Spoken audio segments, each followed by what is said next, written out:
ಏನ್ರಿ ಟಗರ್ ಪುಟ್ಟಿ, ನೀವ್ ಹೋಗಿದ್ದು ಸನ್ಮಾನ ಮಾಡಿಸ್ಕೊಳಕ್ಕೋ ಅಥವಾ ಹೊಸ ತೊಂದ್ರೆನ ಮೈ ಮೇಲೆ ಹೇಳ್ಕೊಂಡು ಅವಮಾನ ಮಾಡಿಸ್ಕೊಳಕ್ಕೋ? ಯಾಕೆ? ನಾನೇನ್ ಮಾಡ್ದೆ? ನಾವು ಮನೆ ಬಿಟ್ಟು ಬಂದಿದ್ದು ನಮ್ ಮನೆ ವಾತಾವರಣ ಶಾಂತ ಆಗ್ಲಿ ಅಂತ. ನೀವು ನೋಡಿದ್ರೆ ಆರೋಗಿರೋ ಕೆಂಡಕ್ಕೆ ಉಫ್ ಉಫ್ ಅಂತ ಗಾಳಿ ಊದ್ಬಿಟ್ಟು ಮತ್ತೆ ಬೆಂಕಿ ಹಚ್ಚಿ ಬಂದಿದ್ದೀರಾ. ಎಷ್ಟ್ರಿ ಧೈರ್ಯ ನಿಮ್ಗೆ? ಪಾರ್ಥ, ಅಲ್ಲಿ ಮಾವ ಬರ್ತಾರೆ ಅಂತ ನನಗೆ ಗೊತ್ತಿರ್ಲಿಲ್ಲ ಪಾರ್ಥ. ನಾನಿನ್ನ ಸುಮ್ನೆನೆ ಇದ್ದೆ, ಆದ್ರೆ ಮಾವ ಸುಮ್ನಾಗ್ಲಿಲ್ಲ. ಹೌದಪ್ಪ ಹೌದು, ನೀವ್ ಅವ್ರದೇ ಸೊಸೆ ಅಲ್ವಾ? ಹ, ಅವ್ರು ಒಂದು ಮಾತಾಡಿದ್ರೆ ನೀವ್ ಎರಡು ಮಾತಾಡ್ತೀರಾ. ನೀವೇನ್ ಕಮ್ಮಿನ? ಹೋ, ಮಾತಿಗೆ ಮಾತ್ ಬೆಳ್ದು ಅವರೇ ಸವಾಲ್ ಹಾಕಿದ್ದು. ನಾನು ಏನೋ ಫ್ಲೋನಲ್ಲಿ ಒಪ್ಕೊಂಡ್ಬಿಟ್ಟೆ. ಏನು ಸವಾಲ? ಮಾತಂದ್ರೆ ಮಾತು. ನಮ್ ಪಾಟೀಲ್ ಫ್ಯಾಮಿಲಿ ಅವರು ಕೋರ್ಟಲ್ಲೂ ಅಷ್ಟೇ ಮನೇಲೂ ಅಷ್ಟೇ ಕೊಟ್ಟ ಮಾತಿಂದ ಹಿಂದೆ ಬರಲ್ಲ.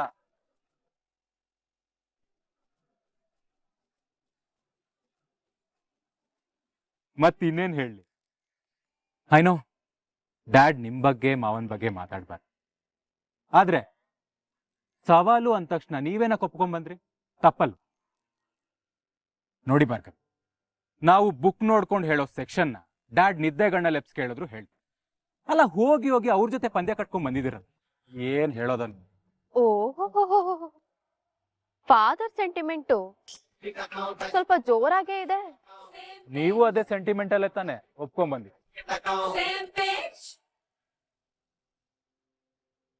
ಇವಾಗ ಏನ್ ಹೇಳೋದಕ್ಕೋಸ್ಕರ ಇಷ್ಟೊಂದು ಪೀಟಿಗೆ ಹಾಕ್ತಿದ್ದೀರಾ ನೀವು? ಏನಿಲ್ಲ, ಈ ಕೇಸು ಗೀಸು ಬಿಟ್ಬಿಟ್ಟು ನನ್ನ ಅರ್ಧಾಂಗಿ ಜೊತೆ ಕಾಲ ಕಳೆಯೋಣ ಅಂತ ಅನ್ಕೊಂಡಿದ್ದೆ. ನೀವು ನೋಡಿದ್ರೆ ಇನ್ನೊಂದು ಹೊಸ ಸವಾಲಿಗೆ ಒಪ್ಕೊಂಡ್ ಬಂದಿದ್ದೀರಾ. ಆಮೇಲೇನು, ಲಾ ಪ್ರಾಕ್ಟೀಸ್ ಬಿಟ್ಟು ಹಿಂಗೆ ಸೆಟ್ಲ್ ಆಗ್ಬೇಕು ಅಂತ ಅನ್ಕೊಂಡಿದ್ದೀರಾ ಹೆಂಗೆ? ನಾನು ಸವಾಲ್ ಒಪ್ಕೊಂಡಿದ್ದೀನಿ ಅಂತ ಅಷ್ಟೇ ಹೇಳಿದ್ದು, ಸೋಲ್ತೀನಿ ಅಂತ ಹೇಳಿದ್ನಾ? ಲಾ ಬಿಡ್ಬೇಕಾಗಿರೋದು ಸೋತೋರ್ ಮಾತು. ಓ, ಅಂದ್ರೆ ಮತ್ತಿನ್ನೇನೋ ಎಕ್ಸ್ಟ್ರಾರ್ಡಿನರಿ ಟ್ವಿಸ್ಟ್ ಕಾದಿದೆ ಅಂತನ್ನಿ. ಆಂಜನೇಯ, ಮುಂದೆ ಅದೇನ್ ಕಾದಿದ್ಯೋ. ನಿಮ್ಮ ಬಂಡ ಧೈರ್ಯಕ್ಕೆ ನೀವೇ ಸಾಟಿ ಕಣ್ರಿ. ಅದ್ಯಾವ ದೇವ್ರು ಕಾಪಾಡ್ತಾನೋ. ಪತಿಯೇ ಪರದೈವ. ಪಾರ್ಥ, ನೀವಿದ್ದೀರಾ ಅನ್ನೋ ಧೈರ್ಯದ ಮೇಲೆ ಒಪ್ಕೊಂಡ್ಬಿಟ್ಟಿದ್ದೀನಿ.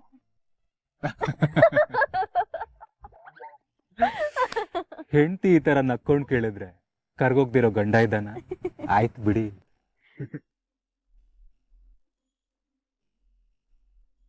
ಪಾರ್ಥ, ನಿಮ್ ಕಾಳಜಿ ನನ್ಗೆ ಅರ್ಥ ಆಗುತ್ತೆ, ಬಟ್ ಡೋಂಟ್ ವರಿ. ಮಾವ ಸೊಸೆ ಸವಾಲಲ್ಲಿ ಮನೆ ಹೊಡೆಯೋ ತರ ಯಾವುದೇ ನಿರ್ಧಾರಗಳನ್ನ ನಾನು ತಗೊಳ್ಳಲ್ಲ. ಮಾವ ಅಪ್ಪನ ಪರಿಸ್ಥಿತಿನ ಅರ್ಥ ಮಾಡ್ಕೊಳ್ಬೇಕು, ಅವ್ರನ್ನ ಗೌರವಿಸ್ಬೇಕು ಅಂತ ಅಷ್ಟೆ ನಾನು ಈ ಸವಾಲನ್ನ ಒಪ್ಕೊಂಡಿದ್ದು. ಅದನ್ನ ಬಿಟ್ರೆ ನನಗ್ ಬೇರೆ ಯಾವ್ದು ಉದ್ದೇಶನೂ ಇಲ್ಲ.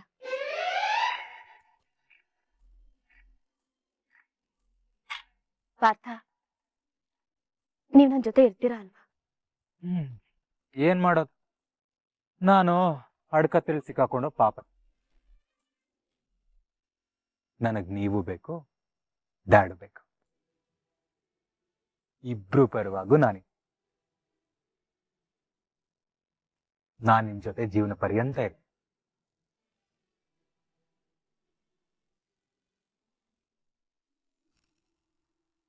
ನಮ್ ಮನೆ ಮಗನ್ ಸೋಲಿಗೆ ನಾವೆಷ್ಟು ದುಃಖ ಪಡ್ತಿದೀವೋ, ನಮ್ ಮನೆ ಸೊಸೆ ಗೆಲುವಿಗೂ ನಾವು ಅಷ್ಟೇ ಸಂಭ್ರಮ ಪಡ್ಬೇಕಲ್ವಾ? ಅದಕ್ಕೆ ಸಿಹಿ ಕಳಿಸ್ತಾ ಇದ್ದೀನಿ. ಈ ಮನೆಗಿರೋದು ಒಂದೇ ಸೊಸೆ, ಅದು ಬೃಂದ. ಭಾರ್ಗವಿ ಈ ಮನೆಗ್ ಮೋಸ ಮಾಡಿದ್ಲಲ್ಲ, ಆಗ್ಲೇ ಅವಳಿ ಮನೆ ಸೊಸೆ ಅಲ್ಲ ಅಂತ ನಿರ್ಧಾರ ಮಾಡಿ ಆಗಿದೆ. ಓಹೋ, ಆ ನಿರ್ಧಾರ ಮಾಡ್ದವ್ರು ಯಾರು? ಬಾವ ಮತ್ತೆ ಬೃಂದ, ಅವರಿಬ್ರು ಡಿಸೈಡ್ ಮಾಡದ್ಮೇಲೆ ಮುಗೀತು. ಏನಕ್ಕ, ಮೊದಲು ಬೃಂದನ್ ಕಂಡ್ರೆ ಉರ್ಕೊಳ್ತಾ ಇದ್ರಿ, ಅದೇನದು ದಿಢೀರ್ ಅಂತ ಪ್ರೀತಿ ಉಕ್ಕಿ ಹರಿತಾ ಇದೆ? ಅವಳು ತಾಳಕ್ಕೆ ನೀವೆಲ್ಲರೂ ತಕದಿಮಿತೋಮ್ ತಕದಿಮಿತೋಮ್ ಚೆನ್ನಾಗಿ ಕುಣಿತಾ ಇದ್ದೀರಾ? ಅದು ನಿನ್ನಂತ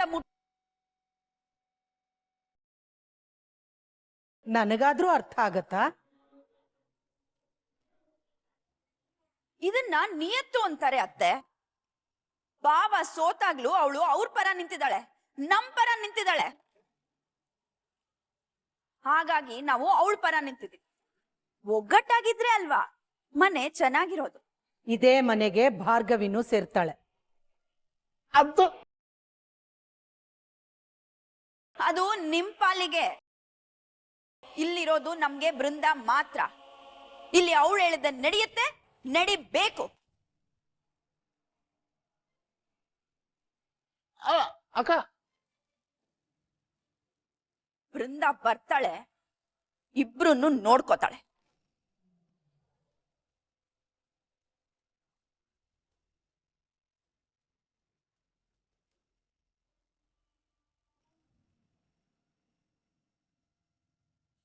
ಮಾವ, ನೀವು ಈ ಕೇಸ್ ಸೋಲಿಂದ ಕುಗ್ಗಿಲ್ಲ.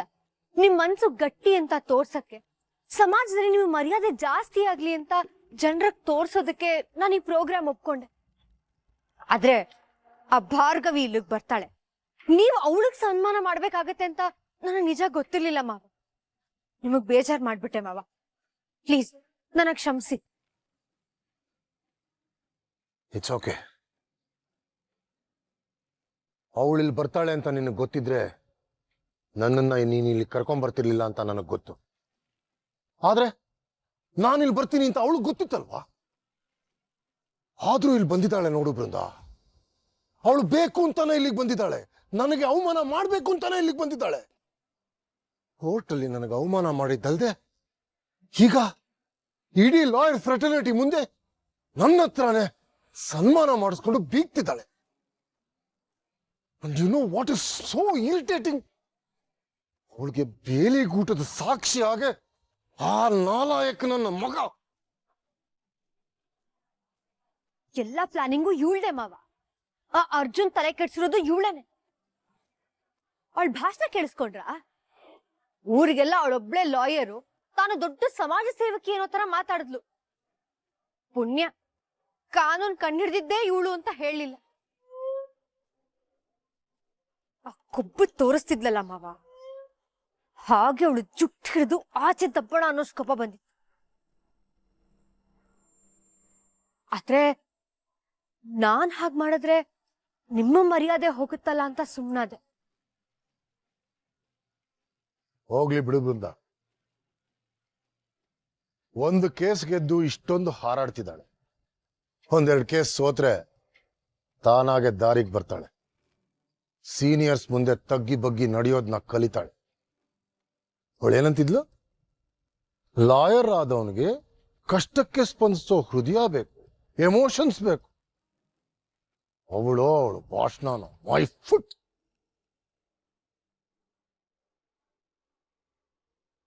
ಅವಳ ಆ ಎಮೋಷನ್ಸ್ ನಾನು ರೆಕಾರ್ಡ್ ಮಾಡಿದೀನಿ ಮಾವ. ಅವಳ ಆಡಿರೋ ಪ್ರತಿ ಮಾತ್ಗೂ ಬೆಲೆ ಕಟ್ಟೋ ಹಾಗಾಗ ಅವಳು ಮತ್ತೆ ನಿಮ್ ಮುಂದೆ ಗೆಲ್ಲೋಕೆ ಸಾಧ್ಯನೇ ಇಲ್ಲ ಮಾವ. ಅವಳ ಲಾ ಮತ್ತೆ ಲಾಯರ್ ಕೆಲ್ಸಕ್ಕೆ ಟಾಟಾ ಬಾಯ್ ಬಾಯ್ ಹೇಳೋ ಟೈಮ್ ಬಂದಾಯ್ತು. ಆದ್ರೂ ಕೆಸರಿನ ಜೊತೆ ಗುಡ್ದಾಟ ಬೇಕಾ ಬೃಂದ? ಹೋಗಿ ಹೋಗಿ ಅವಳ ಜೊತೆ ನಾನು ಫೈಟ್ ಮಾಡ್ಬೇಕಾ? ನಾನು ಅಷ್ಟು ಕೆಳಮಟ್ಟಕ್ಕೆ ಇಳಿದೋದ್ ಬೃಂದ. ಆ ಭಾರ್ಗವಿಗ್ ಸವಾಲ್ ಹಾಕಿ ನಾನು ತಪ್ಪು ಮಾಡ್ತಾ ಇದ್ದೀನ? ಖಂಡಿತ ಇಲ್ಲ ಮಾವ. ವಿಧಿ ಆಟ ಇದೆ ಅಂತ ಅನ್ನೋದಾದ್ರೆ ನಾವೇನ್ ಮಾಡಕ್ಕಾಗತ್ತೆ ಹೇಳಿ? ನಿಮಗೆ ಅವಳು ಅವಮಾನ ಮಾಡಿದಾಳೆ, ಆ ಬಾಕಿನ ಚುಕ್ತ ಮಾಡ್ಲೇಬೇಕು ಅಲ್ವಾ?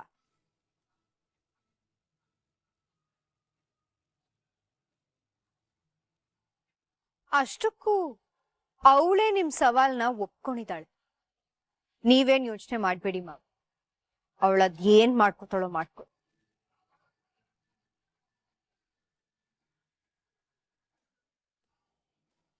ಅದು ಯಾರಾದ್ರೂ ಅಡ್ಡ ಬರ್ಲಿ ಮಾವ, ನನ್ನ ಕೊನೆ ಉಸಿರು ಇರೋ ತನಕ ನಾನು ನನ್ನ ಮಾವನ್ ಪರಾನೇ ಇರ್ತೀನಿ. ಆದ್ರೆ ನನ್ನಿಂದ ನಿಮಗೆ ಎಷ್ಟು ಸಹಾಯ ಆಗುತ್ತೋ ನನಗೆ ಗೊತ್ತಿಲ್ಲ ಮಾವ. ಆದ್ರೆ ಪ್ರತಿ ಹಂತದಲ್ಲೂ ಆ ಭಾರ್ಗವಿನ ತಡೆಯೋ ಪ್ರಯತ್ನ ಮಾಡ್ತಾನೆ ಇರ್ತೀನಿ.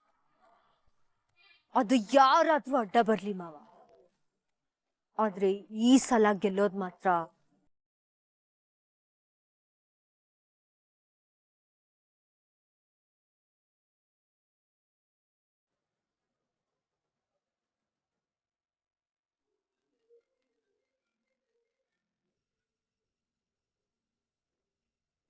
ಚಿಕ್ಕಿ. ಹಲೋ ಚಿಕ್ಕಿ, ಹೇಗಿದ್ದೀರಾ? ಮನೇಲಿ ಎಲ್ರೂ ಆರಾಮಾಗಿದ್ದಾರಾ? ಚಿಕ್ಕು ಹೇಗಿದ್ದಾರೆ? ಮತ್ತೆ ಶಕ್ಕು, ರಿತು ಎಲ್ರೂ ಚೆನ್ನಾಗಿದ್ದಾರಾ? ಒಂದು ಗೊತ್ತಾಗ್ತಿಲ್ಲ, ಹೇಗೋ ಇದೆಯೋ ಕಣ. ಯಾಕೆ ಚಿಕ್ಕಿ, ಏನಾಯ್ತು? ನಿಮ್ ವಾಯ್ಸ್ ಕೇಳ್ತಿದ್ರೆ ಯಾಕೋ ಬೇಜಾರಲ್ಲಿದ್ದೀರಾ ಅಂತ ಅನ್ಸ್ತಿದೆ. ಪಾರ್ಥ, ಲೌಡ್ ಸ್ಪೀಕರ್ ಹಾಕು. ಮಾಡಿದ್ ಸರಿನಾ ಅರ್ಜುನ್? ನಾನೇನ್ ಮಾಡ್ದೆ ಚಿಕ್ಕಿ? ನೀನೇ ಮುಂದೆ ನಿಂತು ರಿತು ಮದ್ವೆ ಮಾಡಿಸ್ದೆ, ಅವಳ ಜೀವನ ಸರಿ ಮಾಡ್ತೀನಿ ಅಂತಾನು ಹೇಳ್ದೆ. ಆದ್ರೆ ಈಗ ಅವಳ ಜೀವನ ಅರ್ಥದಲ್ಲೇ ಬಿಟ್ಟು ನೀನೇ ಹೊಟ್ಟೋದ್ಯಲ್ಲೋ, ಇದು ಸರಿನಾ?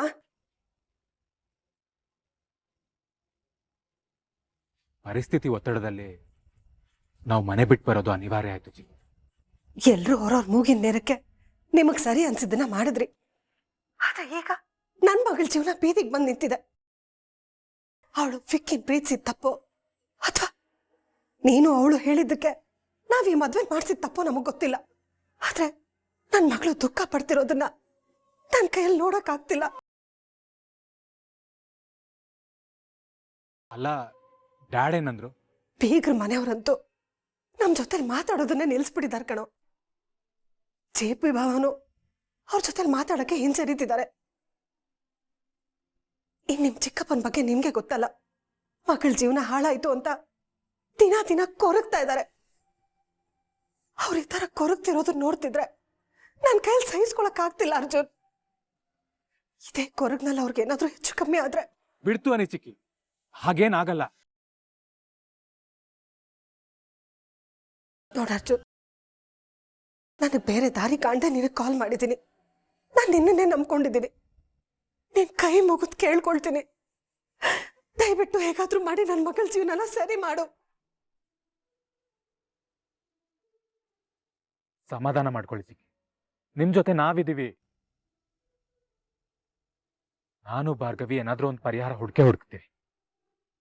ನೋಡಿ, ರಿತು ಜೀವನ ಹಾಳಾಗಕ್ಕೆ ನಾವು ಖಂಡಿತ ಬಿಡಲ್ಲ. ನೀವು ಧೈರ್ಯವಾಗಿರಿ. ನಾನು ಆಮೇಲೆ ಫೋನ್ ಮಾಡಿ.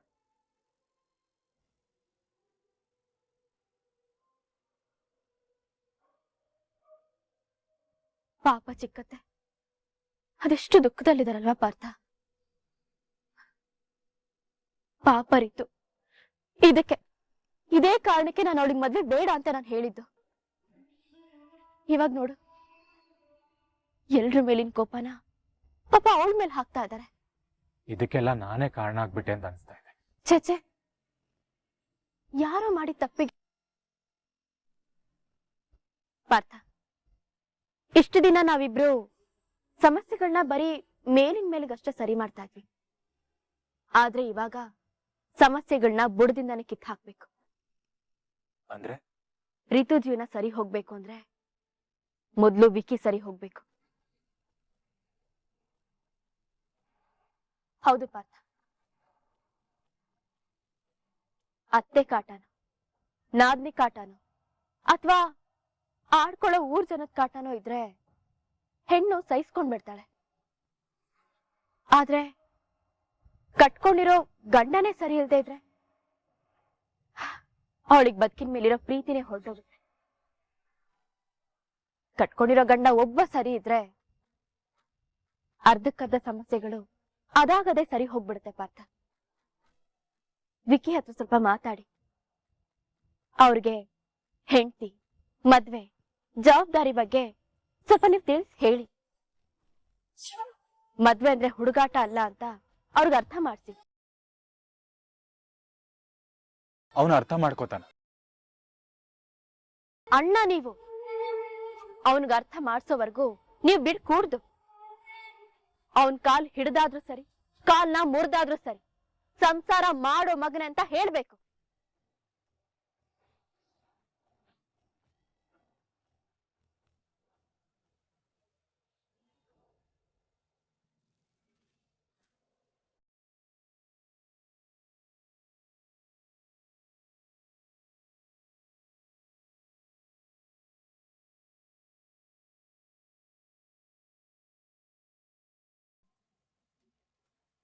ಡ್ಯಾಡ್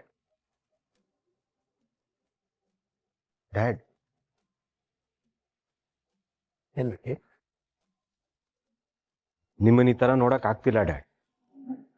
ಹುಲಿ ಆಗಿದ್ದವ್ರು ನೀವು ಇಲಿ ಥರ ಕೂತ್ರೆ ನೋಡಕ್ಕಾಗತ್ತಾ? ನೀವೇ ಹೇಳಿ. ನೀವು ಮತ್ತೆ ಮೊದ್ಲಿನ ಥರ ರಾಜನ್ ಥರ ಮೆರಿಬೇಕು. ಹಾಗಾಗೋದಕ್ಕೆ ಅದು ಏನು ಮಾಡ್ಬೇಕಂದ್ರು ನಾನು ಮಾಡೋದಕ್ಕೆ ರೆಡಿ.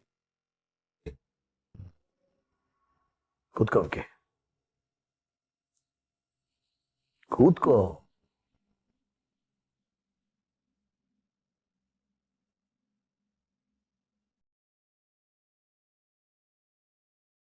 ಈಗ ನಾನು ಪದವಿಲಿಲ್ಲ. ಈಗ ನಾನು ಏನೇ ನಡೆಗೆ ಮಾಡಿದ್ರೂ ಹುಷಾರಾಗಿ ಮಾಡಬೇಕು. ಇನ್ನು ಮುಂದೆ ನಾವು ನಡೆಯೋ ಪ್ರತಿಯೊಂದು ಹೆಜ್ಜೆನೂ ಕತ್ತಿ ಅಂಚಿನ ಮೇಲೆ ನಡೆದ ಹಾಗಿರುತ್ತೆ. ನಾವು ತುಂಬ ಜಾಗೃತೆಯಿಂದ ಇಡಬೇಕು ಹೆಜ್ಜೆನ. ಈಗೇನು ಮಾಡಬೇಕು? ಭಾರ್ಗವಿ ನಮ್ಮನ್ನ ನಂಬೋ ಹಾಗಾಗಬೇಕು.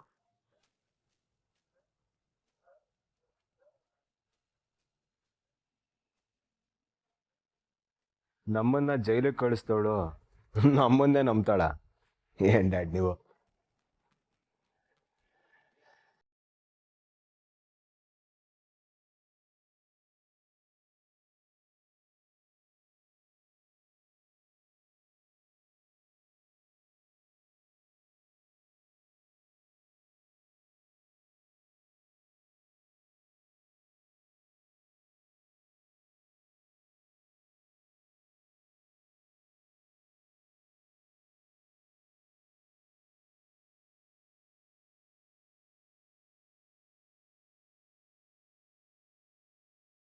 Dad, Bhargavi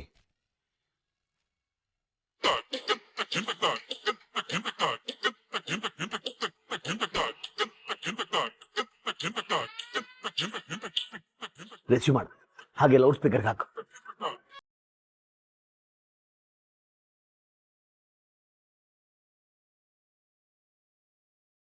hello. Hello wiki, ನಾನು ಭಾರ್ಗವಿ ಮಾತಾಡ್ತಿರೋದು. ಯಾಕೆ ಕಾಲ್ ಮಾಡಿದ್ಯಾ ತಾಯಿ? ನೀನ್ ಕಿತ್ಕೊಳ್ಳೋದಕ್ಕೆ ನಮ್ಮ ಹತ್ರ ಏನು ಉಳ್ದಿಲ್ಲ.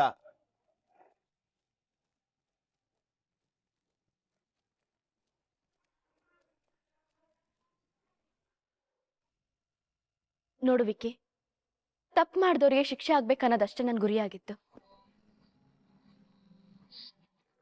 ಅದನ್ನ ಹೊರತುಪಡಿಸಿ ನಿನ್ ಬಗ್ಗೆ ನನಗೆ ವೈಯಕ್ತಿಕವಾಗಿ ಯಾವುದೇ ಜಿದ್ದಿಲ್ಲ.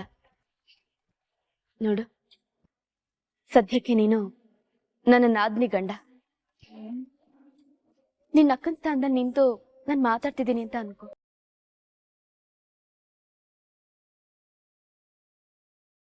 ನಿಮ್ಗೂ ರಿತುಗೂ ಇವಾಗ ಮದ್ವೆ ಆಗಿದೆ. ಅದರಲ್ಲೂ ಪ್ರೀತಿಸಿ ಮದ್ವೆ ಆಗಿದ್ದೀರಾ.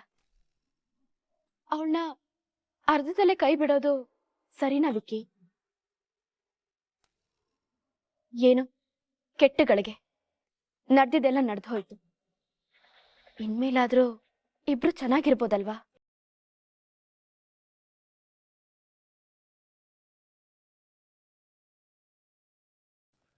ನಾನು ತುಂಬಾ ಕೆಟ್ಟವನಲ್ವಾ ಭಾರ್ಗವಿ? ಪಾಪ ರಿತು ನನ್ನ ಜೊತೆ ಹೇಗೆ ಸಂಸಾರ ಮಾಡ್ತಾಳೆ?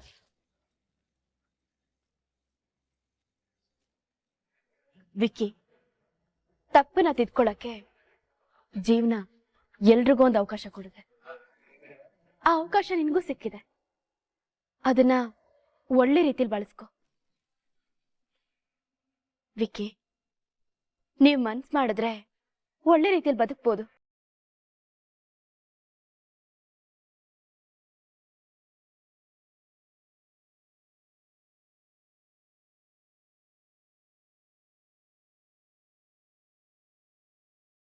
ಸರಿ ಭಾರ್ಗವಿ, ನಾನೀಗೇನು ಮಾಡಬೇಕು?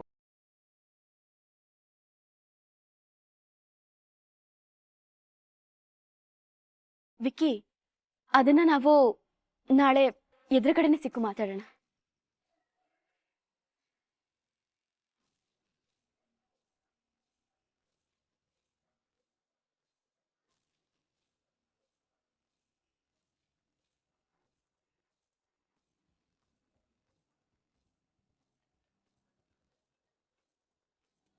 ಸಮಾಧಾನ ಮಾಡ್ಕೋಬೇಕಿ. ಕುರಿ ತಾನಾಗೆ ಬಂದು ಹಳ್ಳಕ್ಕೆ ಬೀಳ್ತಾ ಇದೆ. ರೋಗಿ ಬಯಸಿದ್ದು ವೈದ್ಯ ಹೇಳಿದ್ದು ಎರಡು ಒಂದೇ ಅನ್ನೋ ಹಾಗೆ ಅವಳೇ ಕಾಲ್ ಮಾಡಿ ನಿನ್ನ ಒಳ್ಳೆಯವನಾಗುವಂತಿದ್ದಾಳೆ.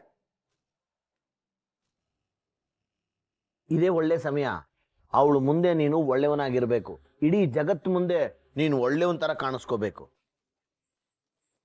ಇಷ್ಟು ವರ್ಷ ನಾನು ಹೇಗೆ ಪ್ರಸಾದಿಂದ ಶಕ್ತಿ ಪ್ರಸಾದ ಅನ್ನೋ ಮುಖವಾಡ ಹಾಕೊಂಡು ಬದುಕಿದ್ನೋ ಹಾಗೆ ನೀನು ವಿಕ್ರಮ್ ಭೂಪತಿಯಾಗಿ ಮೆರಿಬೇಕು. ಆ ಭಾರ್ಗವಿ ಬೆಳಕನ್ನೇ ಬೆಳೆಸ್ಕೊಂಡು ಅವಳನ್ನ ಮೀರಿ ಬೆಳಿಬೇಕು.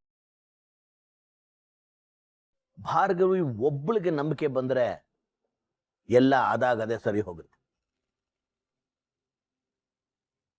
ನಿನ್ನ ಇಮೇಜ್ ಸರಿ ಹೋಗೋವರೆಗೂ ಮಾತ್ರ ನೀನು ಮೃದುವಾಗಿ ನಡ್ಕೋ.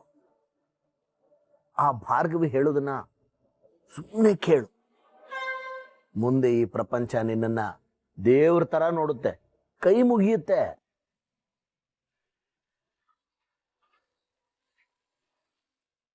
ನೋಡ್ಬೇಕಿ, ಈಗ ನೀನು ನನ್ನ ವಾರಸ್ದಾರನಾಗಿ ಜನಗಳ ಮಧ್ಯೆ ಹೋಗೋ ಸಮಯ ಬಂದಿದೆ. ನೀನು ಏನು ಮಾಡಬೇಕು ಅಂತ ನಿನಗೆ ಗೊತ್ತು ಅಲ್ವಾ?